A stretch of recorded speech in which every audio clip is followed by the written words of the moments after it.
Don't you worry, the clip's about to begin, but don't forget to subscribe. Or else, don't make me turn this website around. This is Ryan from Utah. Hello, Ryan, can you hear us? Hi, Ryan. Hi, Katie. Hi, Matt. Great to talk to you guys. How are you? Hi. I am doing fan-frickin-tastic. Wicked. What would you like to talk about today? So I was reminded of some conversations I had back before I kind of discovered myself as an atheist, and I find myself frustrated having conversations with people that always seem to manage to redefine their terms into a way that is harder to pick apart. I'm specifically talking about faith. I'm a big fan of the way Matt has dealt with people who use faith to justify certain religious beliefs.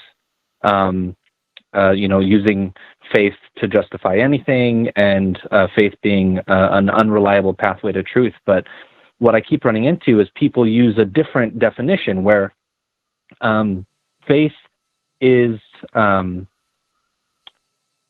a belief in things hoped for, which are not seen but are true. That's Hebrews 11:1. So basically, if knowledge... Sorry, what's that? Hebrews 11:1 is where it comes from in the Bible. Hebrews 11:1. Yeah, that verse specifically says I feel like they're tacking on...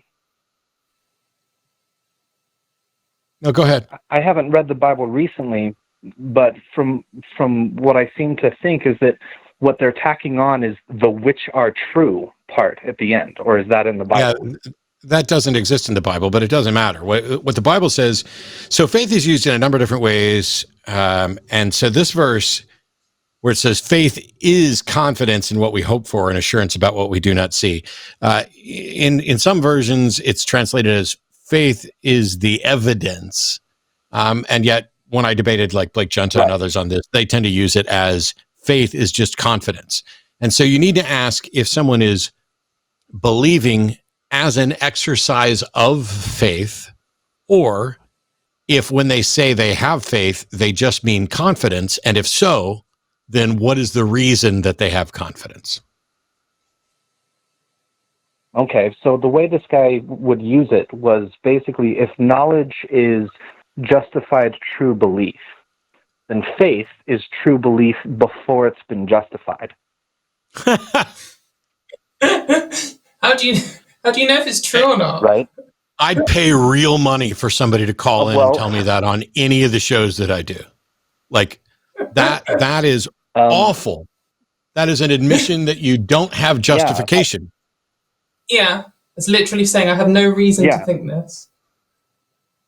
Which, by the way, people call and say all the time. I was on the Atheist Experience just an hour ago with somebody saying that they knew they didn't have a good reason.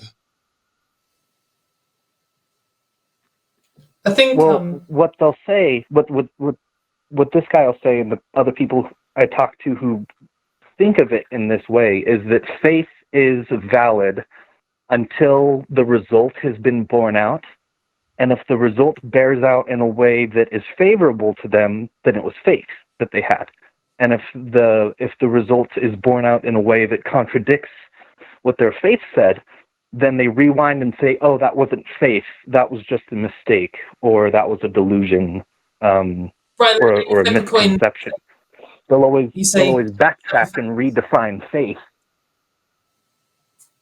Oh. And since God is something that we can't bear out as being true or false in a determinative sense, then their faith is undefeatable to them. It's relevant.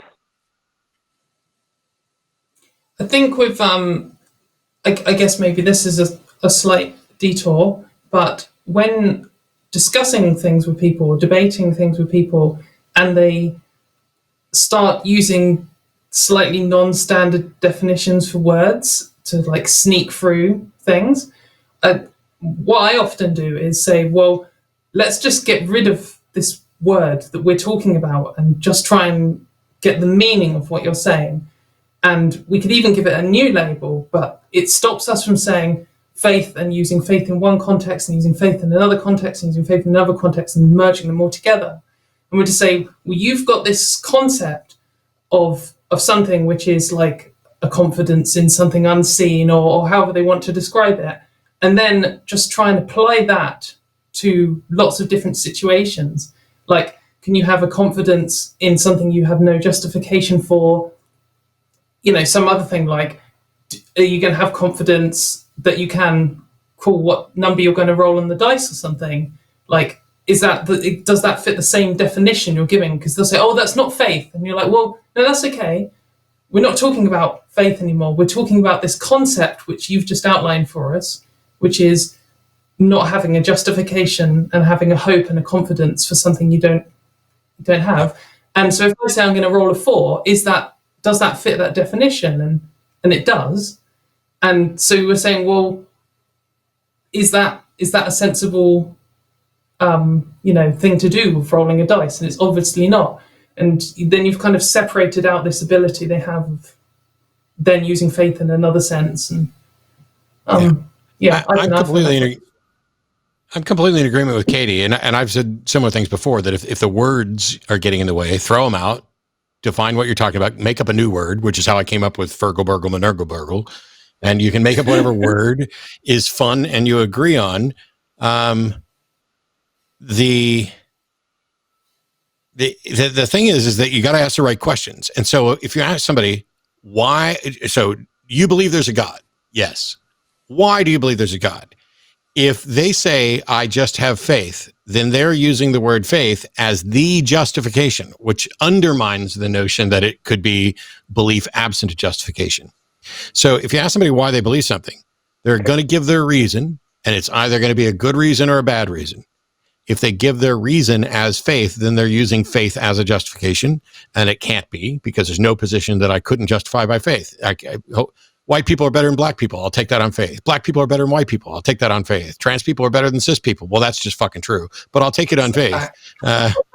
Cis people are better than trans people. You can take all of these on faith if you're going to use faith as your justification. If instead they're saying, I have faith because, and then they give reasons, okay, cool. The truth is, if you look at those, if they say, I believe because I have faith, faith is now irrelevant because it's not a justification. If they say, I have faith because of reasons, then faith is irrelevant. All you're doing, all that matters is the reasons that you give. Well, but they kind of tie themselves into circles, because what they'll do is they'll do that thing of counting the hits and ignoring the misses, because when they define faith this way as true belief, but before it's been justified, then every time it bears out true for them, then their faith was justified, and that then is the evidence of like, those are the reasons they're going to give. Like, my dad thinks that he was guided, to go down a certain road when he was driving because he said a prayer, or my mom thinks that she, saw a vision of the 3 Nephites, or someone said a prayer and a friend of theirs, started getting better because they were really, really injured. And so those are the evidences that they see, and the cause they attribute to it is, faith or prayer or something like that. And so it ends up being circular. I don't know if this is necessarily the best way to change people's mind, but I often feel sort of compelled to use people's arguments back at them in situations like this. And you could just say, well, I have faith that I'm, have a dice and say, I have a faith that I'm going to roll a 4, and you roll it and you get a 3, and you're like, oh no, well, it doesn't count because it wasn't true. And then you're like, I have a faith I'm going to roll a 4, and then you do roll a 4, and you can say, well, that was justified. Like, is that okay? Do you accept what I've just done there? And I think, they've got to say no, because it's ridiculous. And then, kind of try and show that that's what they're doing. In the same way, it's like a really sort of simplified version of their own argument, not a straw man of their argument. You don't want to straw man their position, but to use their actual sort of logical structure that they're creating, and show a flaw in it, basically. Well, they'll expect to roll a 4, and then when they roll a 4, they'll say, okay, that was faith. And then other times they'll expect to roll a 4, and they'll roll the 3, and they'll say, well, that wasn't actually faith, that was just something else. So they'll throw out that whole, lot of data and just focus on the 4s and use that as all their justification. Yeah. So then say to them, so I've made two like statements. I said I'm going to roll a 4 twice, and one of them it was true, and one of them it wasn't. So the one it was true was faith, and the one it wasn't. So now I'm going to say it again a third time. I'm going to make the prediction. I'm going to roll a 4 again. What is that? Is that faith or not? Like, can we know now at this point? Is this worth anything to you? Because I've been right in the past, and I've been wrong in the past. So what value does this statement I've made provide at all? Does it tell us whether this thing is true or not? Does it actually make a prediction that that's worth anything? And the answer is no. I mean, it's quite clearly no. So if they say, oh, I prayed and someone got out of hospital, and then they say, oh, I prayed and they didn't get out of hospital, and then you say they're praying again, you say, well, how is that different to this situation? Can you explain to me sorry, I'm struggling for the words. Like, can you explain to me what value this action has? Or how do you know which of the two options? Just swap their faith. So when they get it right, they're gonna count the hits and ignore the misses. So they're gonna say, "Oh, I got it right." So that is evidence that justifies my faith. And when you get it wrong, that's not evidence that justifies my faith. But you can just substitute rabbit foot for faith in that sense. And so I've got a lucky rabbit's foot. I want to roll a 6, or I want to roll a 4. I'll just stick with Katie's example, and I roll it. And then if I roll a 4, that's confirmation the rabbit's foot worked. And if I roll a 3, that's not confirmation that the rabbit's foot worked. That's exactly what they're doing. And when you show them this example over and over again in other ways, eventually they're going to either be forced to recognize that they are engaged in special pleading for their preferred belief, which is what you then would point out, or that they're going to have to come up with another reason, because that reason is no better than a coin toss, or, you can't just say that because this happened, post hoc ergo propter hoc, because this happened after I had faith, that it's because of faith. Well, I guess you're just kind of fine with the special pleading is the problem. Then the next thing to know is you just can't let people get away with that. So if you're talking with somebody and they're jumping around, then you stop and you say, look, I can't just keep going from one thing to the other. If you don't agree with me that special pleading is a fallacy that you should not be engaged in, then we need to have a conversation about that. Yeah, you need to keep stepping back until you get to the point where you do agree on, like, some kind of premise needed for the discussion. So if you don't agree, sorry, it may be the case that the best way to argue about religion is to not mention religion at all. You get them to agree to things that are obvious and true and logical and consistent. And then you show how the things that they just agreed to are not compatible with what they're advocating with regard to religion. If you try and do it the other way, like, oh, give me your reasons, then every time you point out an objection, they just keep moving. So you build the box first. Here's the box we're going to use to assess claims, all claims. Claims of psychic abilities, lucky rabbit's foot, lucky socks, whether or not a god is answering prayers, etc. Put all of them in there. And then once we agree to the structure on how we're going to make a determination, now you ask them what they believe. I've you're just frustrated, doing something similar to that, and the final step there in the conversation before it ends is they get to the point of, well, I've had these personal special experiences that are spiritual that I know are true, and they're special enough that I don't feel like I need to describe or discuss them with you. And they just stop. Then I don't need to listen to you. Thanks for wasting my time. Because I don't mean you. I mean that's what you say. Yeah, I think if you're assuming that you're going to make someone be an honest and educated interlocutor, and that's not necessarily the case. Certainly not in one conversation. But also, it's worth pointing out, because a lot of these people, other than having, well, I was just saying that a lot of these people, other than having, various religious beliefs, they're very, very smart, intelligent, clever people. It's just, yes. we can't seem to come to a point where we understand each other on these specific topics. And it makes me feel like I'm the one going crazy sometimes. I think it's worth remembering that everyone is irrational in some way, and, you know, really clever people think really stupid things all the time. That's just humans. And, you know, if it can feel a bit almost cognitive dissonancy when you kind of attribute this idea that intelligent people don't think stupid things. Then when that starts happening, you're like, well, either they're not intelligent or I'm the person who's being stupid or something. But I think it's better to just realize that, like, part of being human is having contradictory views and irrational prejudice and stupid reasons. And everyone does it. And just know that by being skeptical, you're at least trying to get rid of those things. And someone who doesn't want to be skeptical is going to be someone who doesn't want to confront all of those irrationalities they have. So don't feel like you're going crazy. I mean, you could be wrong. You could be the irrational one, but at least approaching it skeptically, you can confront that. And perhaps they can't. And that's how you can see the difference between your two positions. One thing I was going to add on what you were just saying about they jump to personal experience is that is also then a different reason to, like, faith, having faith that the prayer's working or whatever.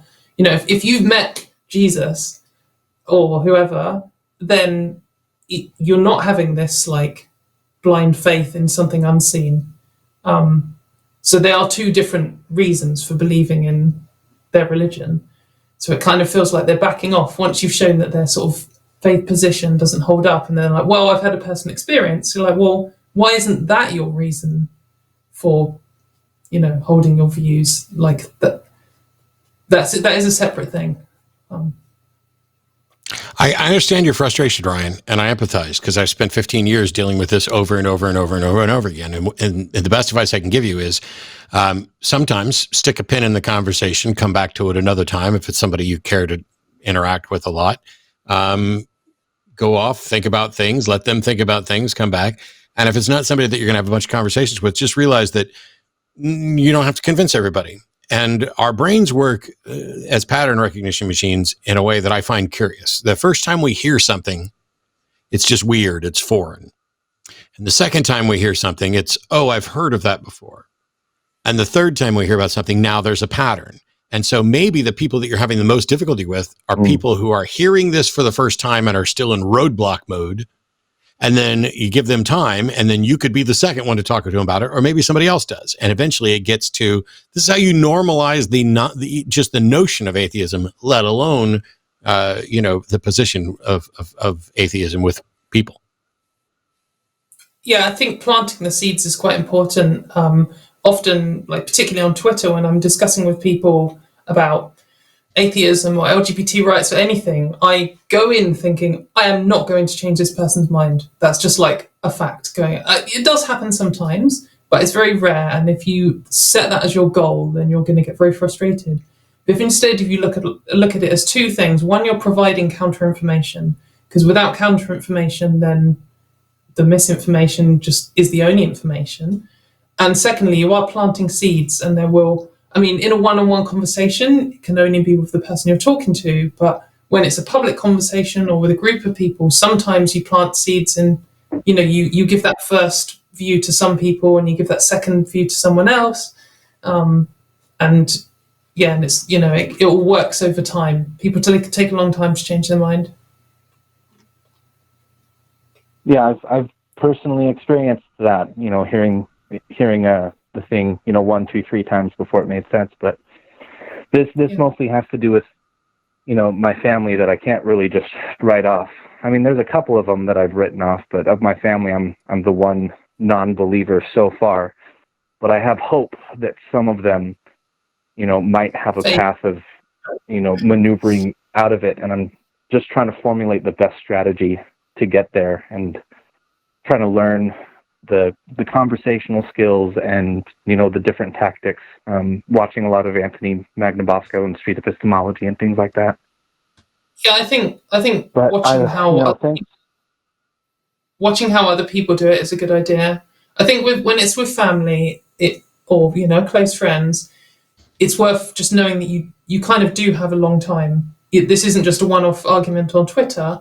So, if it's going to take someone 3 years to change their mind, then you can be there for that 3 years, and you are probably going to need to be overly forgiving and hold their hand through stuff and tolerate all kinds of nonsense they come out with. But it does give you the advantage of, they're going to keep coming back to you, hopefully. If you don't wind them up, you just take things slowly and be prepared to be tolerant and forgiving, I guess, with family. Yeah. Yeah. Well, I want to thank you guys. Yeah, it's a big help. And engaging with you guys, the hosts of the line, others in the atheist online community, I get a little bit better each time. I learn a little bit more every time, and progress is what I strive for. So I want to thank you guys for what you do. I won't take up any more time today. Thanks so much. To get to. That's very kind. Thank you. Yep. Anyway, have a great rest of the day. Looking forward to upcoming weeks and months to see what happens. Yeah, me too. Yeah, good luck. Anyway, take care. Hopefully talk again. Bye.